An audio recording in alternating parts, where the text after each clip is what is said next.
It's showtime.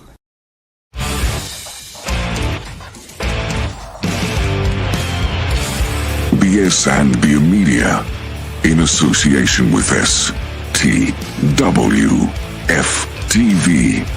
the Podcasting Network. Introducing the best in the world!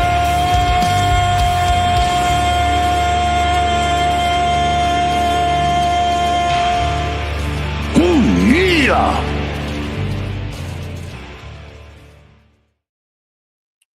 Welcome in, everybody. It is Best in the World, hashtag BITW. I'm Dale. Today, as normal, we got my guy, Trell, the OTC from Sports View Wrestling. What's up, man? What's going on, man? What's going on, man? Mania season's here. Mania season is here. How we doing, fellas? Yes, sir. Yes, sir. It's coming up fast here, man. So, Jake in the building today again. What's up, Jake? Not a whole lot. Trying to get through the rest of the work day, but I told you, hey, WrestleMania season's here. That means I want to try to be on this show more. And you told me if I got anybody that wants to talk wrestling or if I want to talk wrestling, bring your ass. Here I am. There you go. There you go. All right. And Jake brought along a friend. Jeremy is joining us this week. What's going on, man? Not too much. Appreciate you guys having me. Yes, indeed, man. Good to have you in. Can't wait for some of your takes here. And let's go ahead and get started with the show here and get some of these takes out of here, man. So I think we had a pretty good week of wrestling. Had some extra wrestling with Dynasty happening on Sunday. About a 4 hour, 20-minute show, something like that, Drew? What you 4.5. 4.5? Okay, there we go. 4.5, a little around 4.5, too much. Yeah. 4.5, too much. That's it. So, yeah, it was one of those shows that beat the AEW pay-per-view. It's what happens. But, you know, I thought we had a few good things happen there on the show. Let's start off with the GOAT, Toni Storm, retaining her title. Of course, I'm happy to see that. Never want to see her lose a match ever again, and she's giving me everything I want. You enjoyed Toni Storm? Easy there. Oh yeah, as Otis would say, oh yeah, that was actually surprising. A decent match. I literally, for a split second, when she's kicked out of, I think it was Storm Zero, she kicked out of. I was like, oh, they about to give this to Megan Bang, and I was actually gonna be okay with it. Okay. Because the way they built her up, and she was hits, and Toni Storm was pulling everything, including the kitchen sink out of her rabbit's hat. I'm like, oh, they just might pull the trigger on this. So I was about to be okay with it. I wasn't going to shit on it, but she outsmarted the dominant rookie in a sense and got a roll-up pin. So I'm pretty sure they're going to run this back. If he's smart, they'll run this back. But I was pleased with this match, to be honest. Yeah. It's good. I think it's good for Megan Bang to not have like an undefeated streak, still going. I think that's good for her as a character.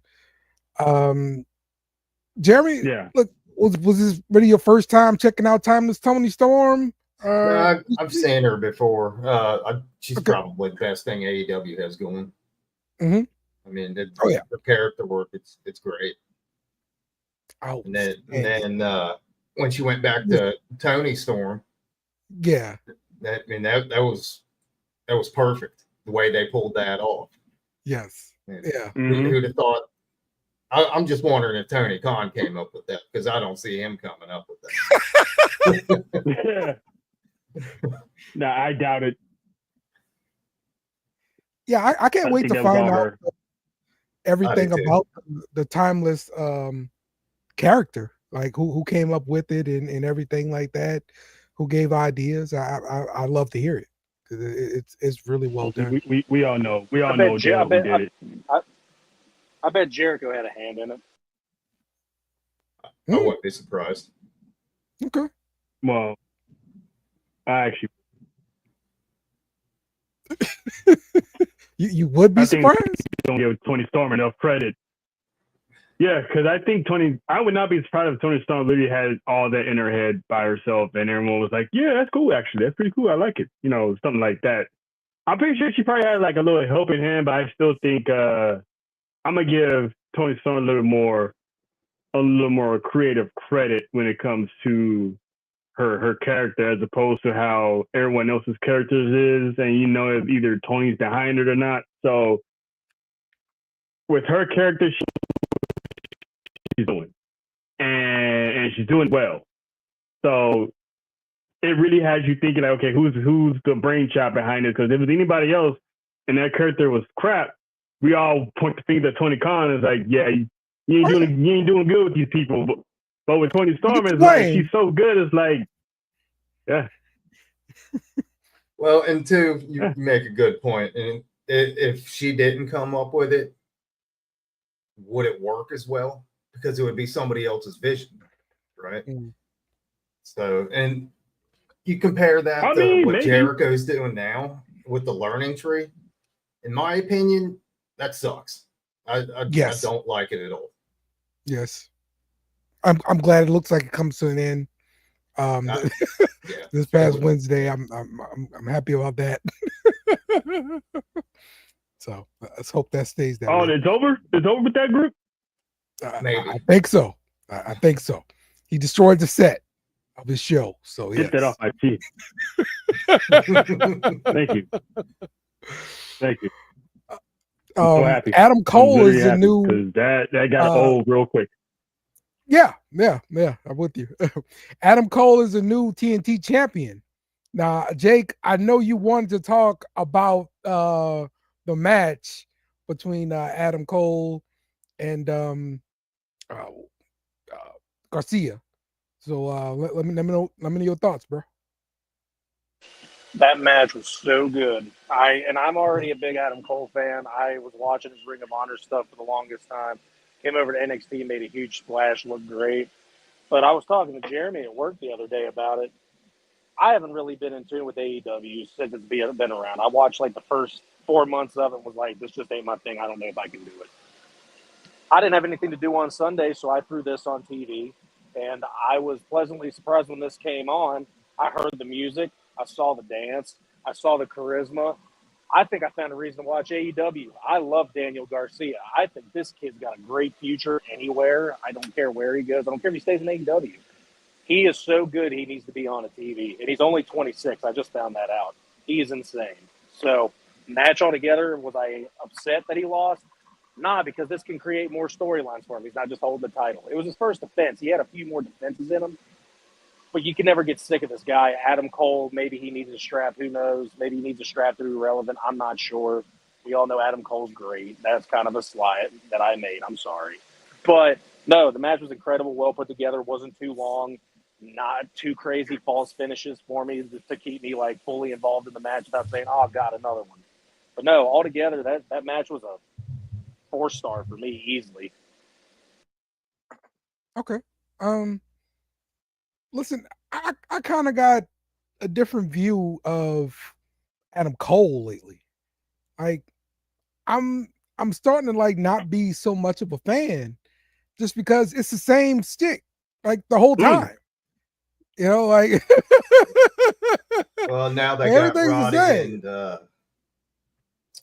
the other guy with him. I can't think of his name. Kyle. Kyle O'Reilly. Yeah. And so they're all back together. So all they're doing is putting NXT back together. Yeah, it's the exact same thing. He's done nothing different. He comes out, it's different music, but he does the same thing. Right. We do the same chant. Everything's the same. But what is it about this guy that's so intriguing now? He's Adam Cole, baby. That's got to be it. mean, I've noticed the pattern too with It's AEW. like They do the same thing. Like you got all these guys from NXT. They put the same groups together. Even from the main roster, you got the Hurt Syndicate. I mean, Vince didn't use them right. They should have been dominant in WWE. There's no doubt about that. And even with Lashley in a singles role, TNA proved that he could be unstoppable with Walking Armageddon character. They needed to book him like that. And I have a feeling AEW is going to do that.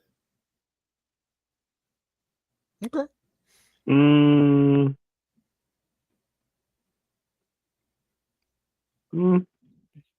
I couldn't pass Tony. I have no faith in Tony. So it's one of those I believe.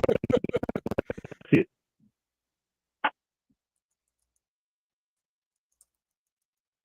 Okay. All right.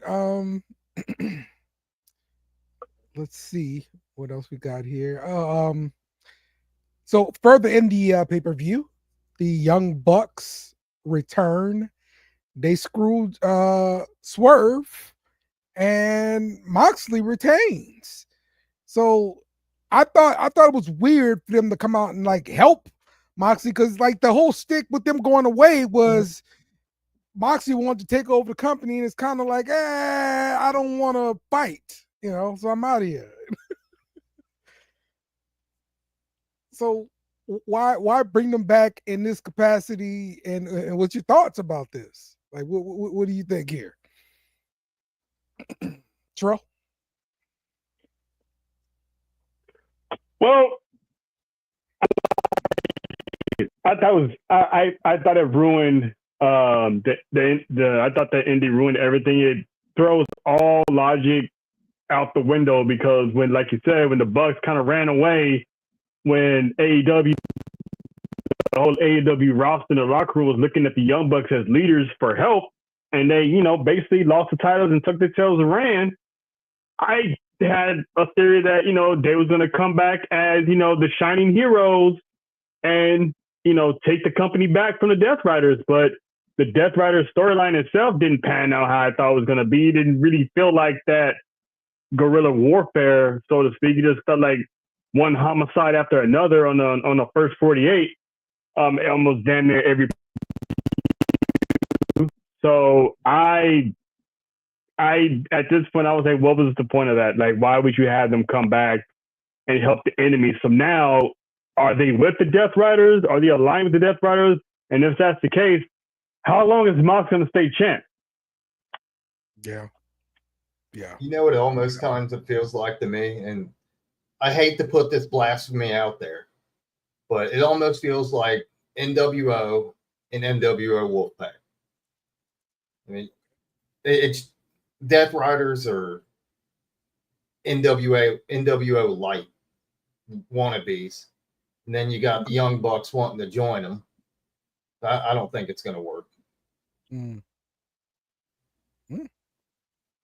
All right. Yeah, where's Jack Perry? Where does Okada fit in all this? Did they break up the Elite without telling us? Because they like to break up groups and not say nothing. Well, see, remember I kept telling y'all nobody was coming out with Jack Perry. Like, Jack Perry had been rolling by himself for a long time. The Elite last night. Yeah. But they didn't mention anybody by name. Okay. You know what? Because of the pay-per-view and everything, I actually watched Dynamite for the first time in God knows how long. Okay. So what was said between everything is that the Bucks did this as a peace offering to Moxley and a favor to our good friend Hangman Page, because I guess Hangman was getting jumped, and then I forgot kind of how that match ended. Hangman was getting jumped because he went out there and didn't know who to attack, got jumped, and then the Bucks came out, but Hangman was already gone at that point because Joe and Hook came out.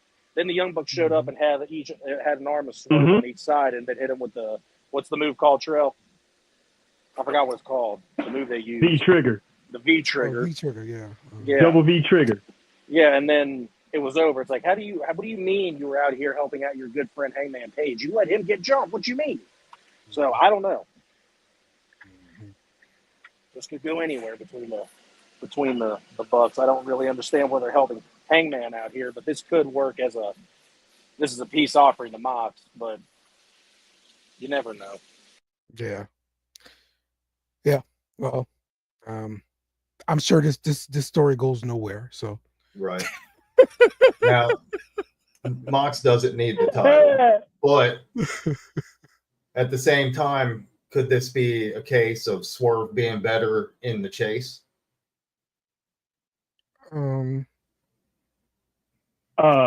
Maybe. To be honest, But I don't know. yeah, I still want some resolution with this whole briefcase thing. It's just a terrible story the way it's going. I mean, man, I'm so disappointed by this. Yeah. You know, It had promised in the beginning. I'm like, oh man, they murdered Daniel Bryan. They on live television, and it's like, oh, okay, this is what we're doing. All right. I mean, it's a little too much, but hey, got my attention. You know, jumping people backstage. You know, I was waiting to see who's behind it, who's the leader. And now I'm with Dale. We've been talking about this for months. What the hell is inside that briefcase? They got their, W-2s in there, or what they got in there? It's a championship fit. Like, what's in the briefcase? At some point, man, you got to make it make sense to me. You know, that's all I ask. What is AEW? Yeah. I ask for a bunch. Yeah. I mean, hell, even Dark State is better than the Death Riders right now. Oh yeah, we're gonna get to that. We're gonna get to that for sure. So Ric Flair talked about the whole storyline here with Charlotte divorce being used in this little face-to-face encounter, and he didn't like it. So on SmackDown, Charlotte Flair, Tiffany Stratton had a face-to-face, and it began, and like some of the problems began with Charlotte like getting booed, and then she totally just started mocking Tiffany Stratton's voice.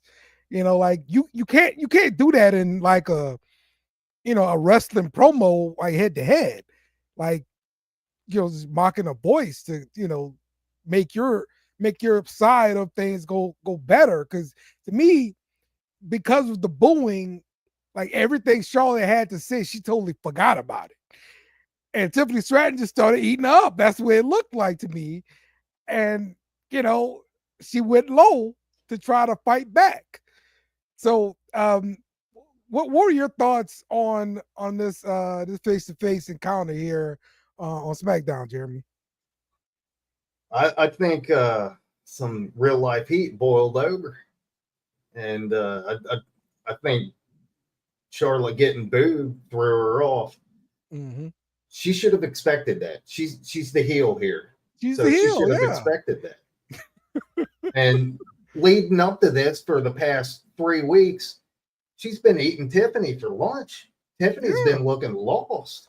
Yeah. And I'm sitting here thinking Tiffany has no ring being on a WrestleMania card with Charlotte. Mm-hmm. But now, after that, my opinion has changed. Mm-hmm. Now let's just see if the wrestling holds up. Yeah, this whole thing is supposed to help Tiffany Stratton get over. Yeah. This whole thing is for it. So, thoughts on this, Terrell?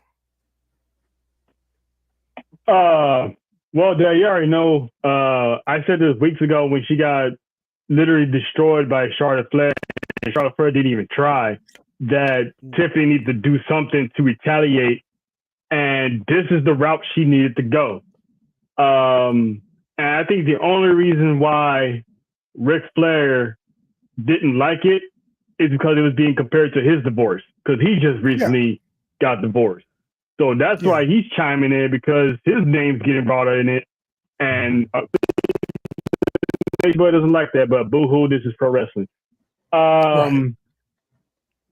I mean, Charlotte always comes out. She says whether you cheer me or you boo me, it is what it is. She acts like she don't care. Cool. So why all of a sudden she got rattled. She literally got Right. rattled. And the crowd was She pretty never much got rattled. hijacking that whole segment, giving her the Vicky Guerrero, the Dominic Mysterio heat, the Roman Reigns after beating the Undertaker WrestleMania type of heat. Like, they was really basically telling them, get out our arena. We don't want you here. So she oughta knew eventually her divorce was going to get brought up. She oughta known doing these promos that something like this is going to happen. And this is how I knew it was going to go off script. Because like you said, she started making fun of her voice. It's like, this is what we're doing. Now Right. you making fun of someone and how they speak. And then Yeah. when she got blasted, her response was, her boyfriend was in her DMs, and he does not acknowledge a lot of couples. This is another reason how I know it's off topic, off the script, because WWE has not acknowledged those two as being a couple. If you've seen them on interviews, then you would know, but the casual fan does not know that Tiffany Stratton is dating Ludwig Kaiser. So when she dropped that was a desperate attempt to get a comeback, but it was over. She was already 6 feet, 6 feet under the ground because she got low ball. She got low blow. And that 0-3 line, I was like, that was the ultimate mic drop because, she was on her way to her father's record one way or the other. And So leaving with Rick that gonna have to wheel get on the over mic that. throw, it was insane. Yeah. What'd you say? So I'm actually now 100% certain that Tiffany Stratton's walking out of WrestleMania as the champ because she deserves it. The company is still putting faith in her, and the fans are still showing that it's still Tiffany time. Yep. Yeah. I will say though, like when they brought up the divorces, I only thought this was the first time Charlotte got married. I had no idea she got married 3 other times. Oh no, man, she 0-3, fam. The only thing that line was rich. The only thing I didn't like about that segment was Tiffany rolling out. She should have stood her ground because that made her look weak. Yeah. Yeah. Yeah. I mean, what was going to happen? She's going to get punched by Charlotte. Oh, I would love to see another Charlotte fight. That would have been cool, but Charlotte and Nia all over again. Yeah, I would just be woo and just walk right past her. Yep, that's what should have happened. 100%. But because man, Charlotte, you would think 10, 15-year vet, she shouldn't have got rattled like that. She shouldn't have got rattled. Straight up, man. Straight up. Kevin Owens will miss WrestleMania due to a neck injury. Look like he's going to have surgery. I guess this kind of explains like it's kind of part-time schedule and just coming out for like those big moves and that's it. And I guess it's just too bad now, and he's got to get the surgery done. Thoughts on this, Terrell?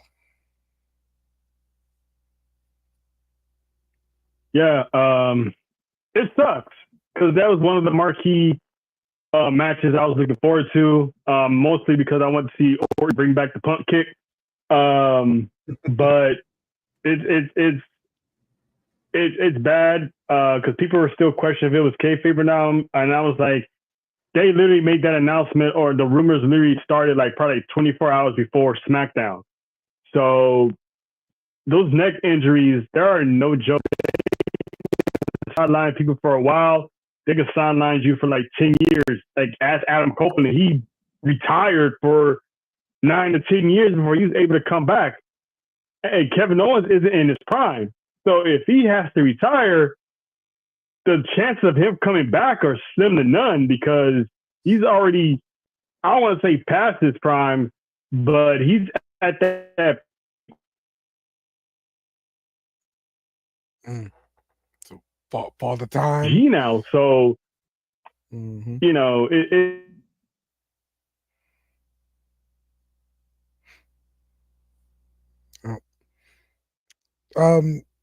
Jeremy, any thoughts here about I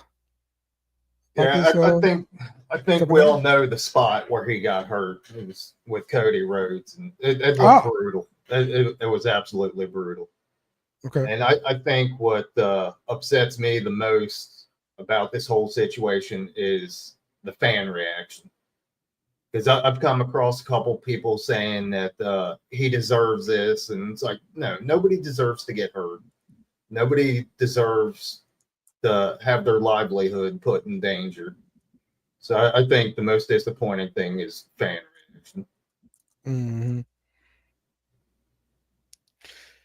Yeah. Yeah, man. Jake, any thoughts here? Kevin Owens? Yeah, this is really sad, because that was a match we were all looking forward to. Mm-hmm. Kevin Owens is a consummate professional, done this his whole life. It's a sad thing to see, but hopefully he comes back and it's not actually 2 to 5 years he's out. So this was actually something that made it to the WrestleMania card, which is, I mean, it's Triple H cards are always, small cards. And so to actually have something on the card get taken off now, like, wow, are they going to replace it or are they just going to scrap it and give something else more time? Never know. Well, apparently the rumor that I've been hearing and seeing is apparently the replacement opponent is supposed to be Aleister Black. Don't hold me to that, but that's just what I've heard through the rumor mill. It'd be wild if he just comes right in and get a WrestleMania match, a singles WrestleMania match at that. Well, you do know that. I mean, Aleister Black did already have some time spent in WWE, so it's not like they're just bringing in, say a Ray Phoenix, who does have some name to him, but right. It would be weird if they had Ray Phoenix in that situation because his face isn't completely known to a WWE crowd. Having Aleister Black show up is kind of like trying to figure out a comparison to, but it's like okay for him to show up at Mania as like a surprise. Orton shows up, says, "Well, I know my opponent's out, but I still want a match. Anyone in the back, come on out and fight me." And then you hear the music, the candles, everything, and Aleister Black comes out. It's going to be a huge pop. Right. Don't get me wrong. There'll be a pop or whatever. It's just the way I think about it, man. It's like those spots are really hard to get, and people been working all year, and to just have somebody just come right in and be awarded a singles match. I don't know about that. Especially like not Aleister Black. If you're going to keep Orton on the card, what makes most sense right now would be Nick Aldis, just after Friday night. Yes. I wanted to talk about that. Nick Aldis, could he possibly have his first WWE match? I'd love at to see WrestleMania it. like he can go. Yeah, that'd be nice to see. We haven't seen him in WWE, so that would be really nice. So if they do let him wrestle, do they let him, wrestle like normal, or is he gonna have to be like a wrestling? Week? Right, exactly. Yeah. Gotta come out there in a suit and tie, and I don't want to wrestle you. And okay, well, let's go. Well, this could, if they let him go up against Orton, this could potentially take him out of that GM role and actually have him continuously in the ring. Okay. I would love to see that because he is super talented. Yeah. Same here. Thoughts about that, Terrell? Nick Aldis. It's probably gonna be Nick Aldis. I still 1% think it's probably gonna be Aleister Black, but whoever it is, are they gonna beat Orton? Whoever they pick to face him at WrestleMania, if he does get a match, because is Nick Aldis gonna lose his first match as a competitor to Randy Orton? So it's kind of the winner won't matter, right? Like you're not going to advance this story any further. Right, but at the same time, it is Randy Orton.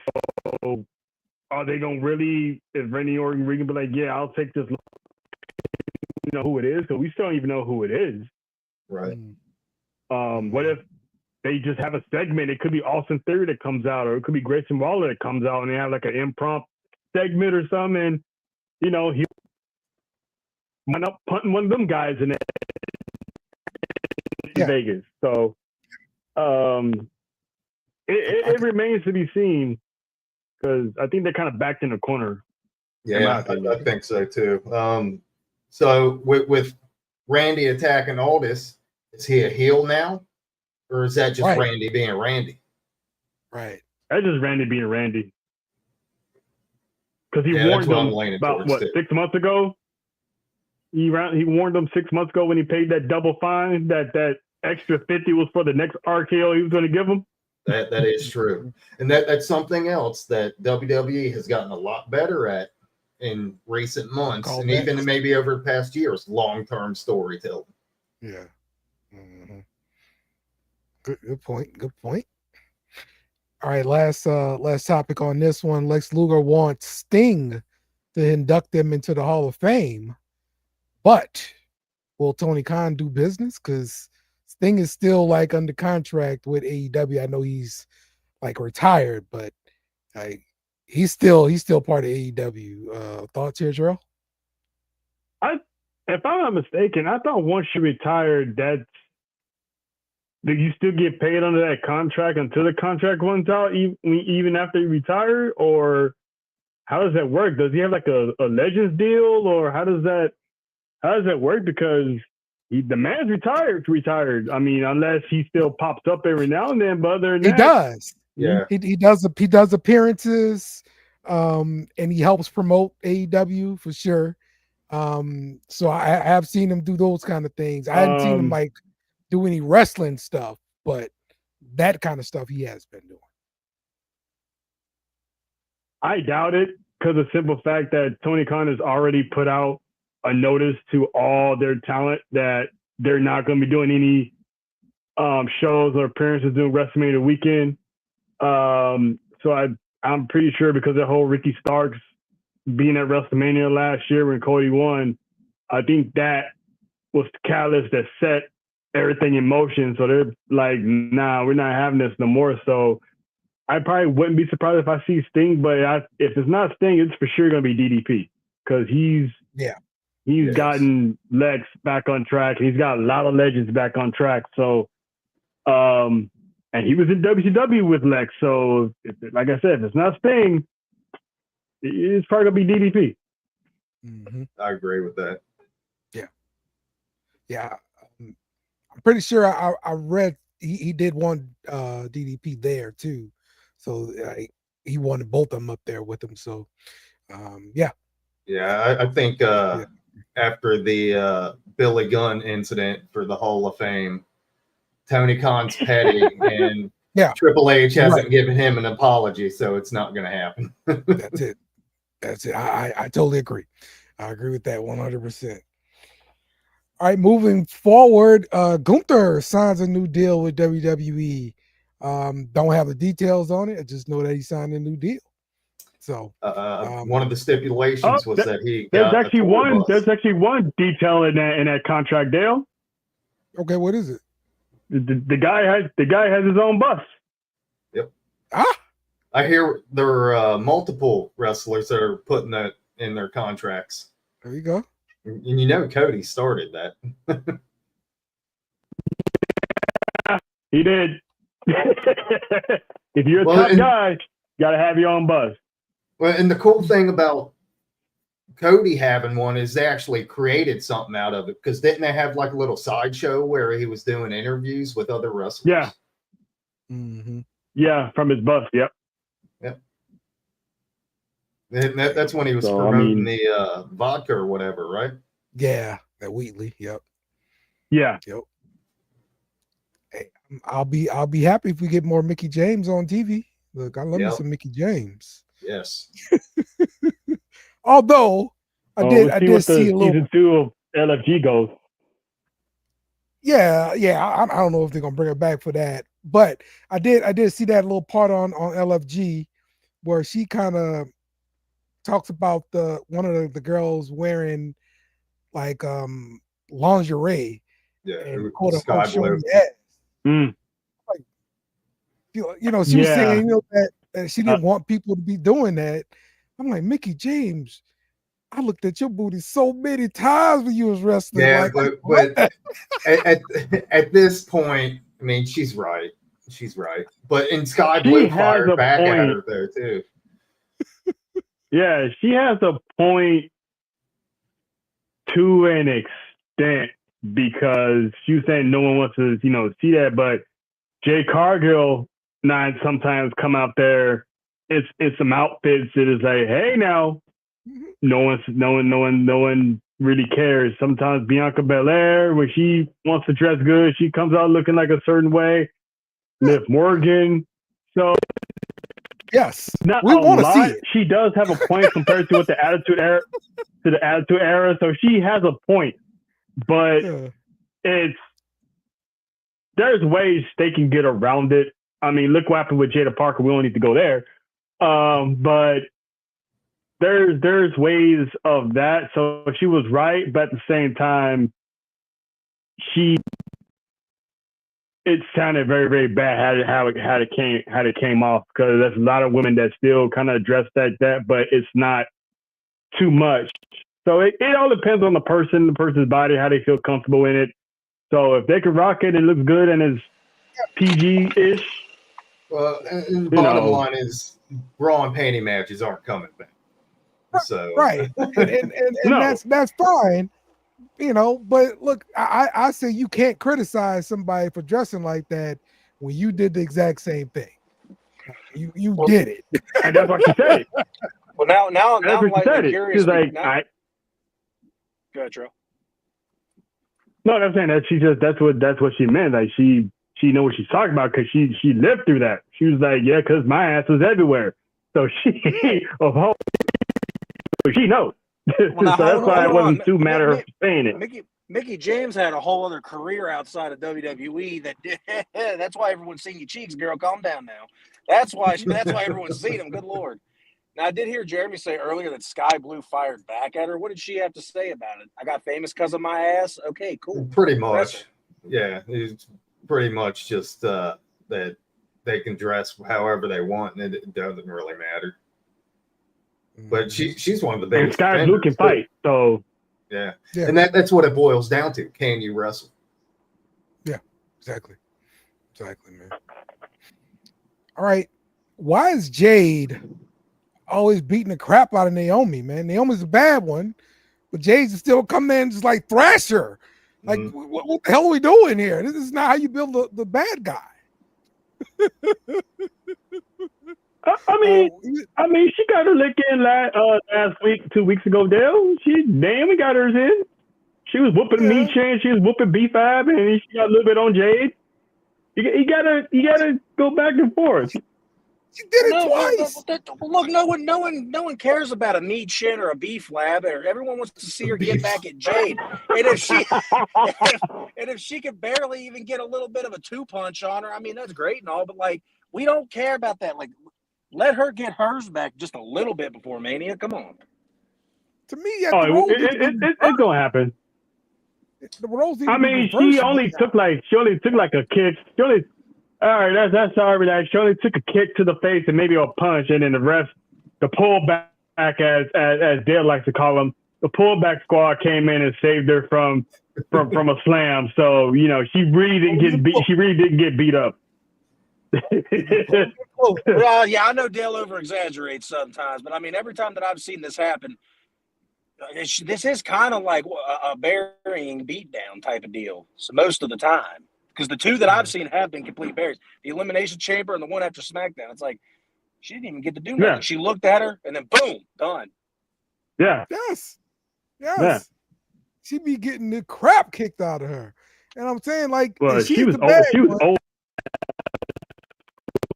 Like she needs to like sneak up and get Jade on some stuff, mess up one of her matches, screw her up. Mess up her money. Like that's what the bad guy is supposed to be doing. Not getting whooped all the damn time. Start carrying around a kendo stick or something. Yeah. Hey, bad people get whooped all the time. What do you mean, Dale? Bad people always get whooped. And then they get they come up and wind up winning. How many times Roman Reigns got his ass whooped before he won a match? Yeah. Mm-hmm. That's true. They always get their ass whooped, man. That's got to I don't build know up. why. Got to build up sympathy. I don't know why, but I still have a feeling that Bianca had something to do with Jade being attacked. Yeah. I think it's going to come out. Okay. Yeah. And Right. she desperately needs a heel turn. She really does. Her babyface run, it's over. It's stale. Wow. You don't agree with that? Stale? No. I think Bianca's babyface run is stale. Yes. Hmm. She needs a heel turn, like in the most desperate way. Okay. But again, I mean- the reason they won't As do that is Rafiki- the reason they won't do that is the same reason why they didn't turn Cena heel for the longest time. She pushes so much merch, it's She unbelievable. does. Female John Cena. Yeah. Well, I don't know, because Bianca did say in order for her to turn heel, it has to be substantial. So she's willing to do it. So basically, what she's saying is it has to make sense. So I think that's already letting us know that it's coming. Well, I mean, aren't they kind she's of been dressing forcing it, kind of though? different lately. mean- No, because they're booing her now. Fans are starting to boo her. Right. Fans have turned That's on her what a I'm little bit saying. online, accusing her jumping Jade. So it's going to marinate and play its course out. But the seeds have already planted for Bianca crash out. If she doesn't turn fully heel, she's going to have more of an edge. Because it's all black superstars under WWE got a little bit more edge, but not actually fully heel. Right. So Well, I mean, the thing with they Belair, might go that route. the thing that always got me with Belair is that I was never a fan of the whole hair thing. I don't like it. That's the part of me with her that's overused. I'm not bored by her athleticism because I think she's one of the best in the ring. Yes. I'm tired of the hair getting used. I'm tired of the hair wag, everything. I understand it's merch. It gets real old seeing that. I like, the brawlers like Jada Parker and Lash Legend that have extreme athleticism. I think those two are both great. I can't wait to see them on the main roster. I've got so tired of everything that Bianca does because her hair is always a factor in the match. I know that sounds like a really weird thing. Dale knows I have a weird thing against certain things, just like Will does. But I dislike the whole Rumble win and everything. I even turned into a Io Shirai fan because I'm not a huge fan of her either. But I'm like, you know what? I'm starting to appreciate her because of how she's acting in this triple threat thing. I'm like, Rhea's had her chance. Belair's had her chance. Shirai looked really good as it, but she was overshadowed because everybody knew what Bayley was doing. Give her proper run. Give her proper WrestleMania moment. Let her be a dominant champion without a peanut gallery because I think it would be really good. So that's kind of my whole take on the whole Belair needs to change. I think it might just need to be her look. I'm cool with her being a babyface. It makes sense. But I think Io again, retains. you can't do nothing about the hair because again, the hair is a merch seller. They sell it because of the hair. Hair makes money. Yeah. I mean, she was using the hair when she was a heel in NXT. Right. But probably not as much, but that hair has always been there. So that's always been a part of her.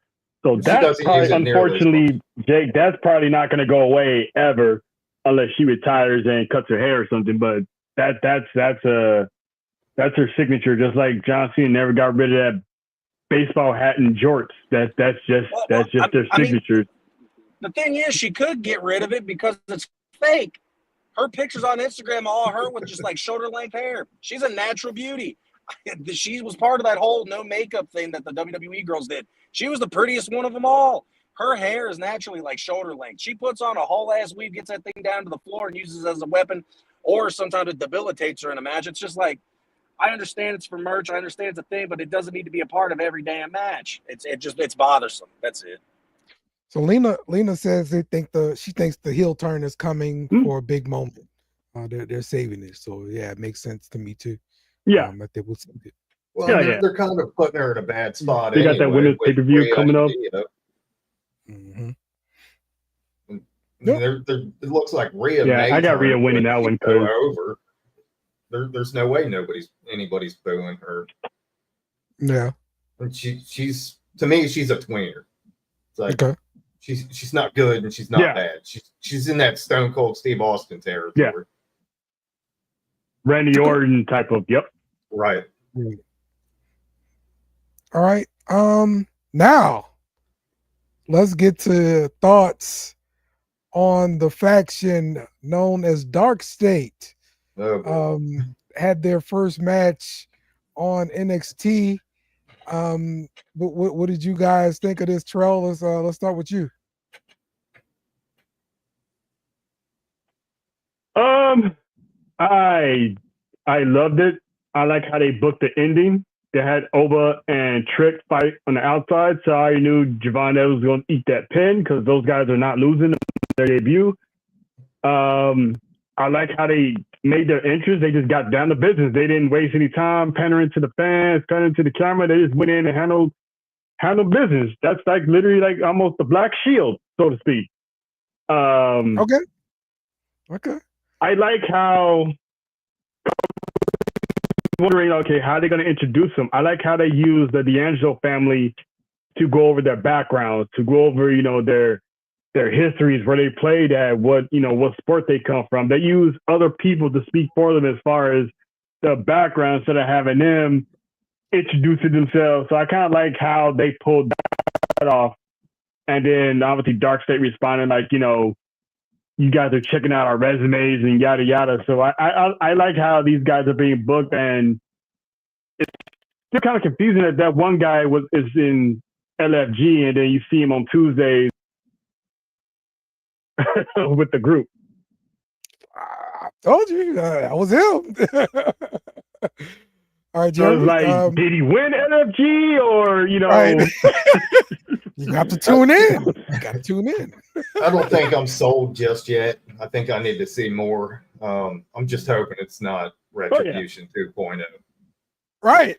No, right. So that was the biggest question I got. Right, where on the scale do we have this group just after seeing their first match as a stable? Retribution or the Shield? Where do they fall on the scale here? They're nowhere near the Shield. We all know that. They're in between. Okay. They're definitely they're not. They're not. Their Shield's way up here. Yes. Dark State's right here, and then Retribution's barely a scrap off the ground. So they're already better than Retribution, in my opinion, because the way they've been presented, they jump, they take off, and then they do like a little video of themselves partying outside in the parking lot, the infamous parking lot. Talk about how they're in somebody's neighborhood, going up and down the street, doing their thing. So they're already better than Retribution. And like I said, half the time when they're causing chaos, they're not even in the ring. They're just standing there on the outside watching everybody else crash out on the inside. Yeah. Like, that's pretty cool. If Mustafa Ali comes back and starts managing them, it's over. Yeah, the reason why this works for me and I'm a fan of it is the fact that the reason why Retribution didn't work is because this is a bunch of failed guys that didn't know what to do with. So we're just going to throw y'all all together. That's what we're going to do, and everybody knows who they are, and we know not to be afraid of them. Mm-hmm. Dijak wasn't failed though. No, he wasn't, but he didn't. But that's the thing; he didn't belong there. They didn't need to put him there. He was already doing great things. They ruined him. But this is a group of guys. They just ruined them. Yeah, they ruined Michin too. Yeah, it's damn near almost what you think. They're more ruthless than the Shield was, I think, at this stage.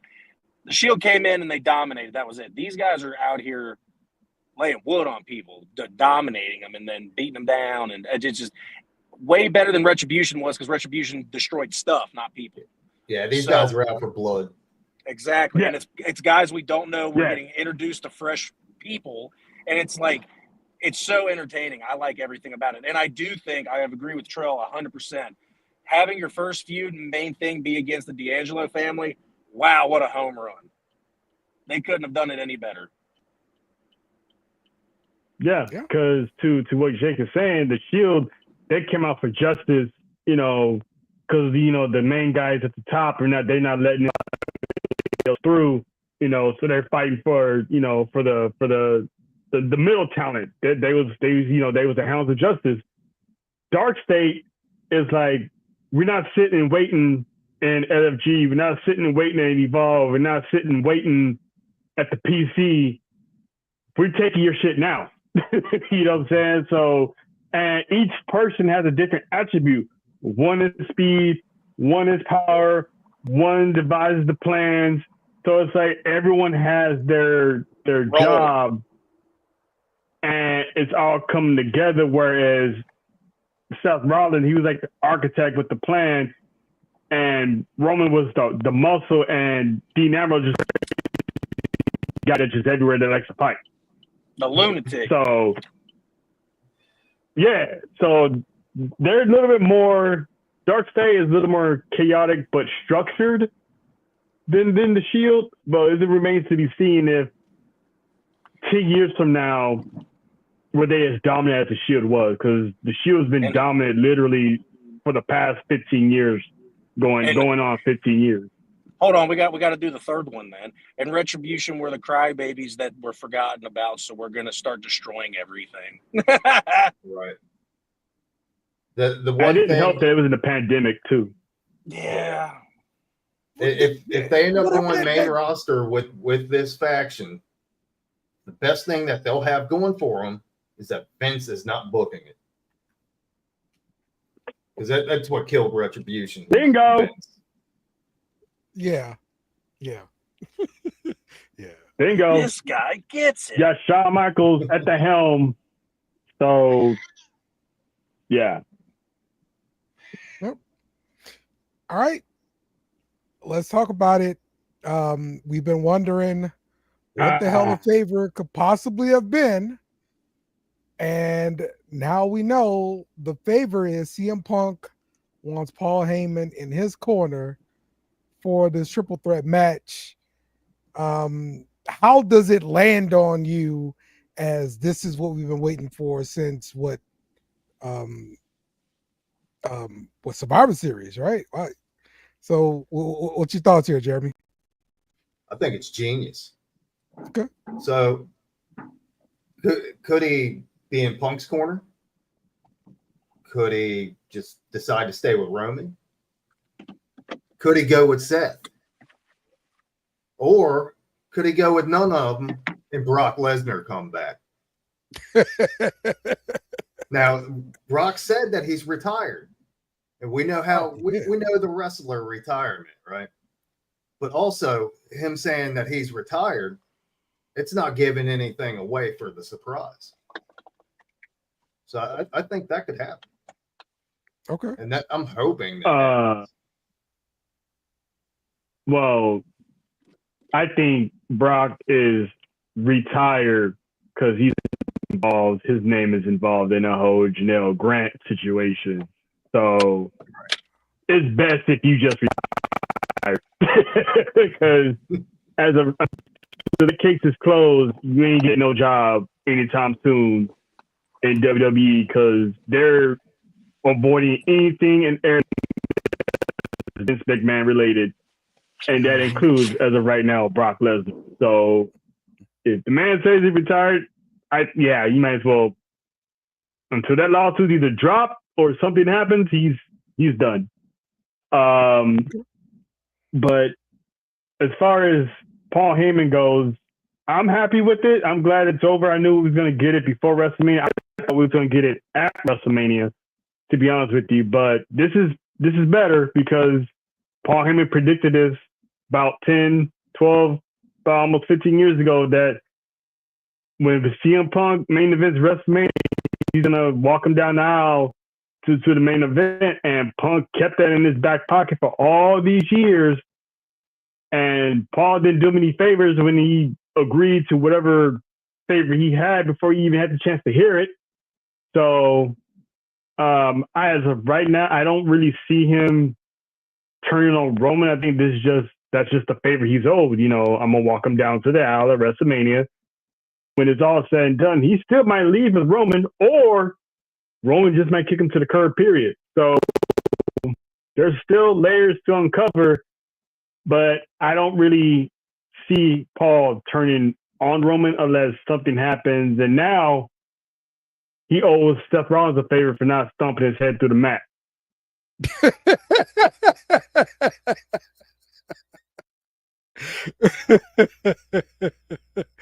Yeah, that was a good little touch. So you think they actually gonna play that in too, like for real? Because I thought it was just gonna be something just thrown away. Yeah, I think so too. I've heard. I could see Heyman leaving with Punk because I've heard that Roman's going to actually go away for a while and come back with a character change. I don't know why he would want to do that. Right. Because Tribal Chief's the hottest thing going right now. Right. For what? Right. They'd be throwing money. I mean, if you think about it, that part of the Bloodline storyline ended at Survivor Series. So now it's anything Bloodline related is Solo and Jacob right now. So the whole Tribal Chief thing, yeah, it's still gonna be there, but he doesn't really have a tribe. So it's like, how is he still Tribal Chief? So they can put that in the back burner to the top of him and Rock. Solo and Jacob, that's about done too, because Jacob's about to turn on Solo. And they need to book him to be as dominant as they can. That guy's an absolute animal. So that Bloodline thing reached. Yeah, because that Bloodline thing reached its peak already. It's been 5 years. Roman lost them all. They're like the Avengers. They were assembled 5 years ago, and now they're gone. You know, their own thing. They came back from one big battle. That battle's done. So I'm pretty sure whatever it is that Roman Reigns comes back to, it's going to be awesome because there's nothing that man hasn't done that hasn't sold T-shirts and merch. So it remains to be seen what his next character is going to be. Yeah. And he's at his all-time best now that he's figured it out. Right. Mm-hmm. And he's given the green light to do what he wants. Yep. Yeah. And I've noticed that with a lot of wrestlers. Triple H has given them a lot more leeway. And I think that's the way it should be, especially if you're established and you have that trust. Absolutely. So I don't think it sounds as scripted as it used to. And that's the way it needs to be to make it more believable. That's right.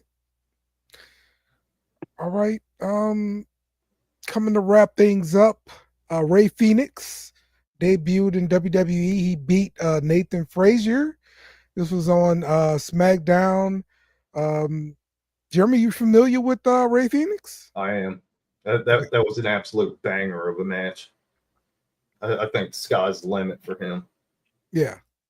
And later on down the road, they'll probably end up putting him with his brother. But I think they need to keep both of them separated for a while. Both of them are money makers. That's going to happen. Both of them money makers. Yep, you're right. So, Jake, any thoughts here? Ray Phoenix on SmackDown? Been waiting for him for a while. Excited that he's finally here. I do think that he and his brother will eventually team up sooner rather than later, but he had a great entrance. I think there was only one small little botch that he didn't do. It was Nathan Frazier, and he saved him. But other than that, the whole match was great. Yeah, I agree with Jeremy 100% on that. All right. Trell, any thoughts about the debut? Oh, yeah, I loved it. I like how their presentation is something similar to Penta, but it's still his own presentation as well. So, because Penta's has Cero Miedo, Ray Phoenix had Vamos, and if you remember their days in AEW, it was Vamos, Cero Miedo. So you can only imagine the presentation they're going to have when these two get together. That's going to be spectacular. I'm looking forward to that. But having separate brands is good because Ray Phoenix can establish himself as a single star because he's capable of going alone as a single star. He's won, I think, the international championship in AEW, so he's already a former singles champion in his own right. So I'm happy for the younger Lucha brother handling this thing on SmackDown. Penta's handling this thing on Raw, and whenever that time comes, probably by summer, we probably gonna get the Lucha brother at SummerSlam. And that's gonna be a can't miss, can't wait thing to see. Yep. All right. Let's talk about the Fatal 4-Way that is coming here with the women's NXT title. Jada Parker, Julia, and the Juggernaut. Tiffany here. And also versus Stephanie Valkyrie, the reigning champ here. So I was surprised to see Julia come out, and then she comes out. Not only does she attack the other ladies in the ring, but she goes after her friend Stephanie, and everybody was shocked by that. But she's like, "Hey, this stand deliver season. Everybody is for their own, and I want that title." So Stephanie went back to the back, talked to the boss. I want everybody. And so it looks like this is what we're going to get here for the Women's NXT Championship. Trell, what's your thoughts here?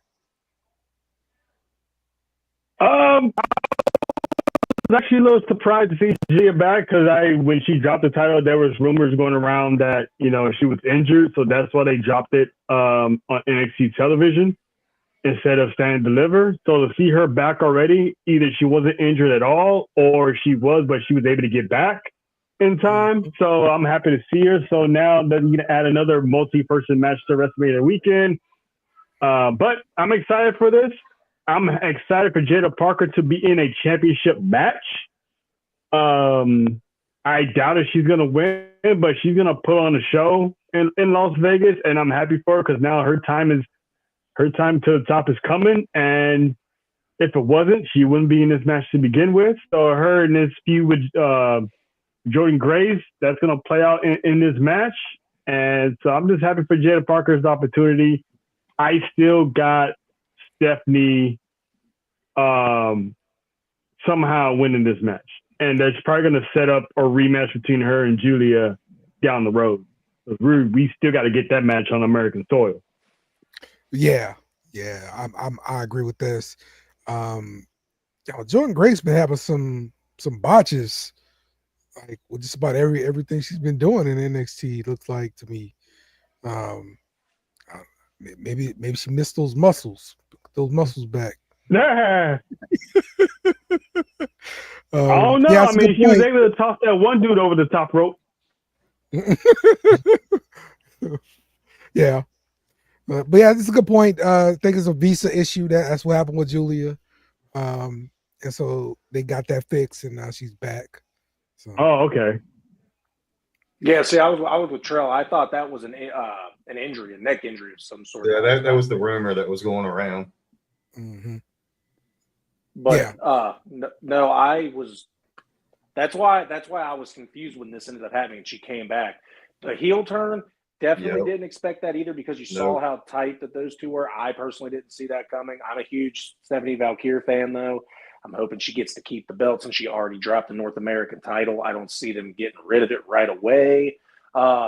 Jordan Grace still needs to do some proving. I understand TNA is great, but, small picture, big picture, this is a good spot for you to be in to make yourself look great.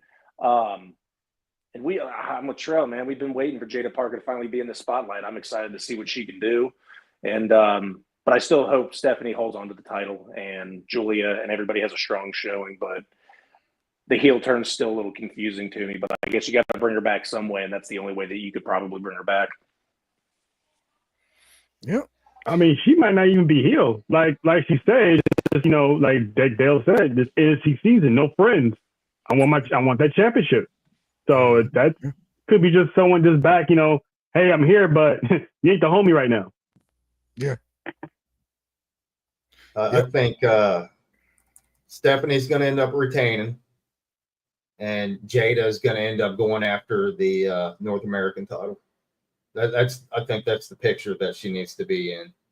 And I think she needs that title. Yes. Yeah, That'd be a great step. Some type of title. Yeah. Mhm. Shouldn't you have to win the NXT Women's Championship? At least get her hands on the North American Championship. Right. Give her Now, some type of title.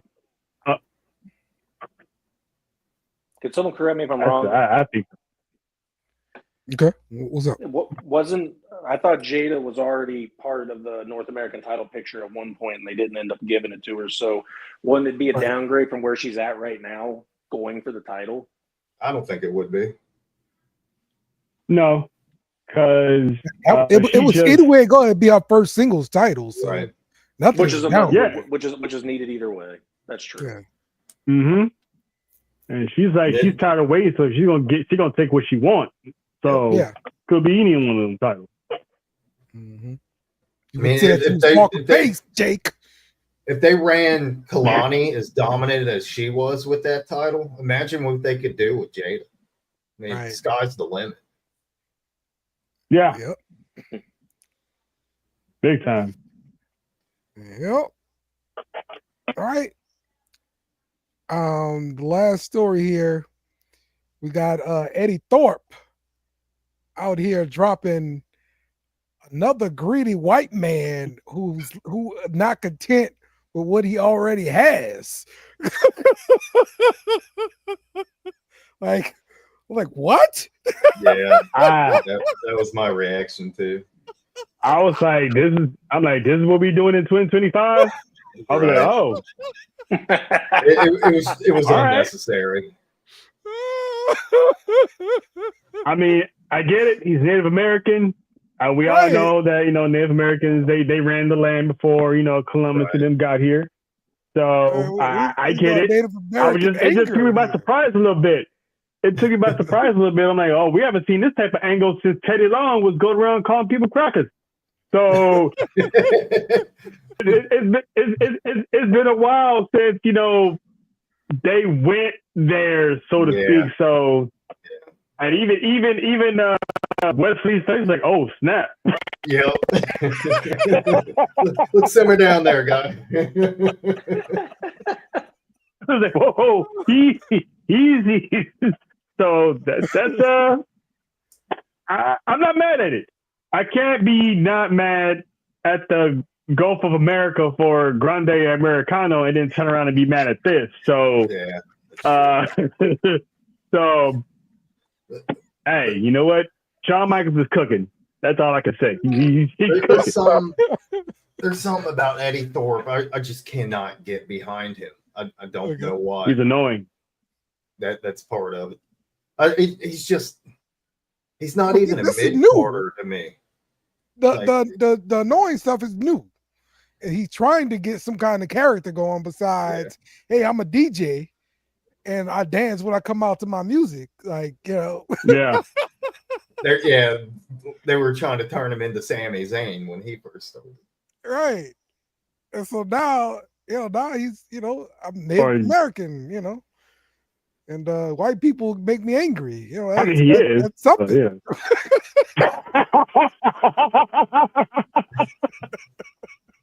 Crazy.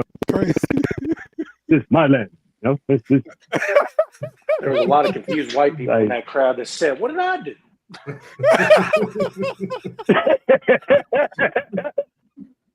Yeah, exactly. Like, wait, I don't agree with this. It's always a touchy subject when you go there. So it'll be interesting to see how it plays out. Yeah.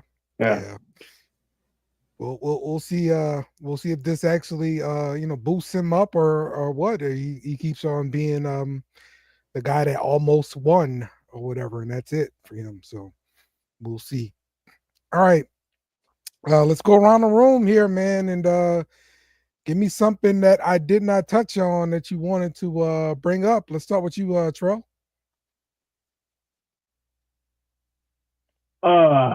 What is there that we didn't? I don't know if you guys touched on the whole Judgment Day thing. Okay, no. Maybe the judge. The whole Intercontinental Championship. That's you guys see Dominic now Vegas with the title because I got him winning.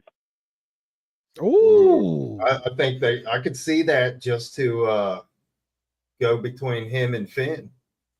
Mhm. Finn's gonna turn, but he's still gonna be a heel. But he's gonna turn on Judgment Day. Okay. All right. Yeah, I got Dominic Payne and Finn Balor.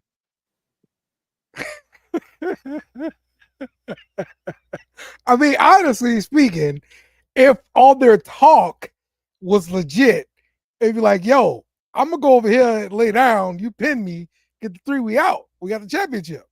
But they're not. And isn't Judgment Day kind of played out at this point? I think it's been over for a while. No. Yeah. I still love the Carlito in the back. I love the Liv and Dom thing. Like, I'm still down with Judgment Day. I love it. Liv and Dom can do that outside of Judgment Day, to be honest with you. Right. I agree. Okay. Raquel needs to give Carlito a chance because the brother's trying here. Like, throw the man a bone, man. He's not here. He's trying, man. He's like, when you like that one girl, you do anything just to get next to her, rest your shoulder on her, she's playing hard to get. She needs to, he's cool. Come on, man. Exactly. Look, you got to give him a chance. Carlito's cool. He's not just cool. He's Caribbean cool. Sorry, that was a bad joke. Yo, Lena brings up something great here. That spear Braun Breaker had running down the ramp there, he just totally dove its dude. He finished that with that man ran a 440. He could have landed it. He ran a 440 with the drone shot, running a 440. That was awesome. Prayers for Carlito, man. He tore this man in half. It's a damn shame. Yeah. Best spear I've seen on Raw in a long time. Yes, indeed. That was the coldest spear right there. All right, Jake. Yeah, I got something for you. All right. WWE announced that they have 3 Hall of Famers going into the Legacy Wing. They are going to be inducting Ivan Koloff, Dory Funk Sr., and the Ugandan giant Kamala into the Legacy Wing. So, shout out to those guys. He was rumored of getting in. So, good for him. And he's still alive, right? Yes. I do not know that. Okay. No, wait. Is it? Yeah, I think so. Yeah, I don't remember. I think so. Because I know he had health issues. Can't keep track. Yeah, he did. He's still alive because he was still selling merch to. I think he had his leg amputated or something. So yeah, his diabetes. I'm pretty sure Kamala died. Yeah. A few years back. Let me look that up. Yeah, because I know people were talking about him, it's sad that he was selling, pictures and stuff to make some money. He died in 2020. Oh, okay. Yeah. So I thought. So I guess that was back then. Okay. Yeah. Mm-hmm. Damn. Yep. All right.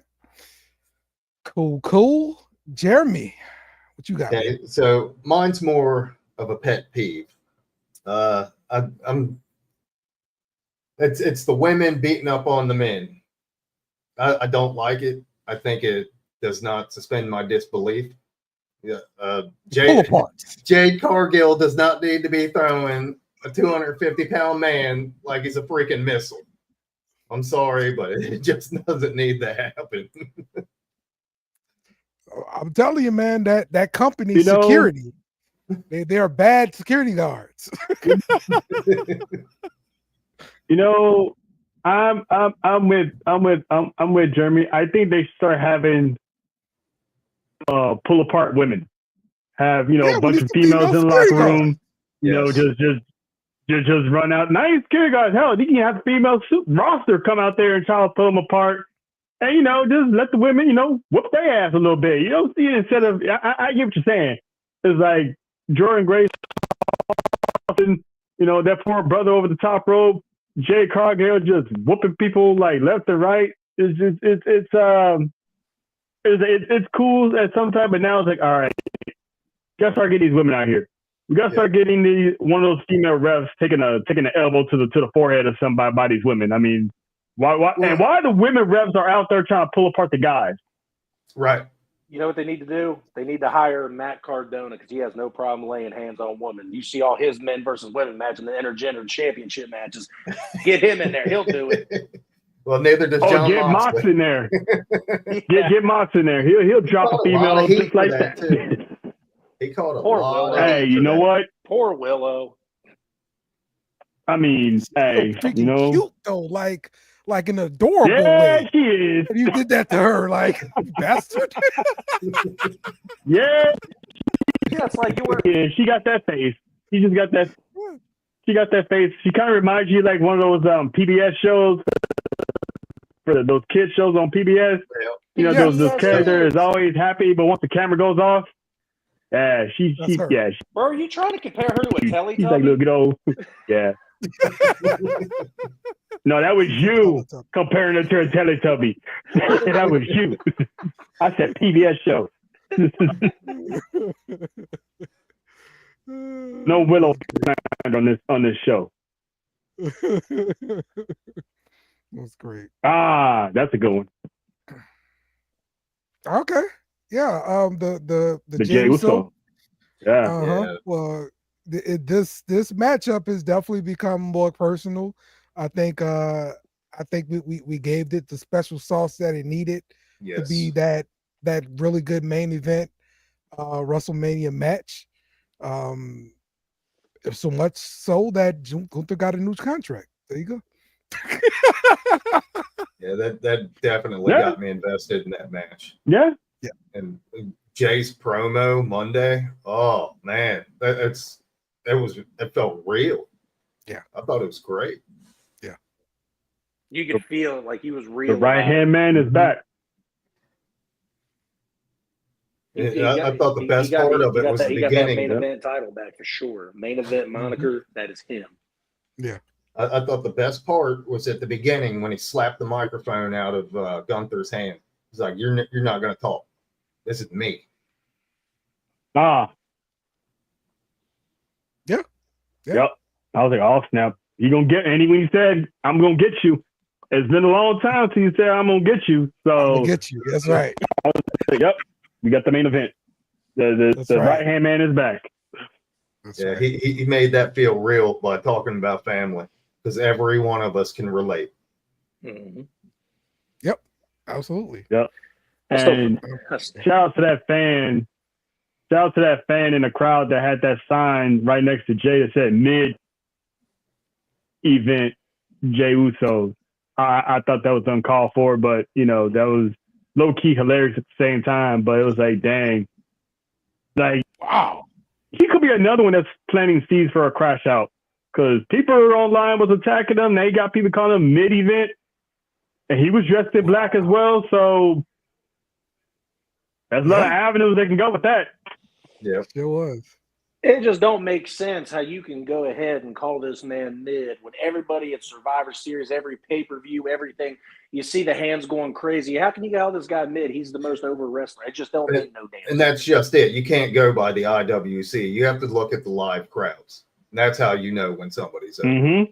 This is exactly how Kofi Mania started. Yep. Top 5 in merch. Mm-hmm. Absolutely. Yeah, I think he gets the Kofi Mania moment there, man, for sure. So this is Edomania. So Hey, do we think he comes through the crowd though? Because that's a big crowd to come through. Yes. Oh my God, that's crazy. Take that walk, Jay. Who knows? It's like 10 minute inches already. That's gonna be he might come out the stage and then go through the crowd. On the lower floor level. That's a good topic for the next show, Dale. I'm gonna tell you backstage though. Yep. Okay. All right, everybody, man. Appreciate y'all joining us and everybody in the chat jumping in here. Man, we appreciate y'all. I couldn't do the show without y'all. Jeremy, it was good having you on, bro. Like you kind of undersold your wrestling knowledge in the beginning, but I see that you know what you're talking about, bro. Well, I've been watching it for 35 years. So. Yeah, there you go. There you go. Oh, I'm about to say, Dale, you've been on for 35 years? That's crazy.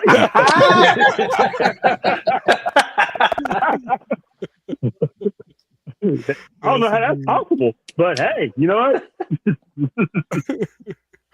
All right. And Trell, you're going to be heading to WrestleMania this weekend coming up?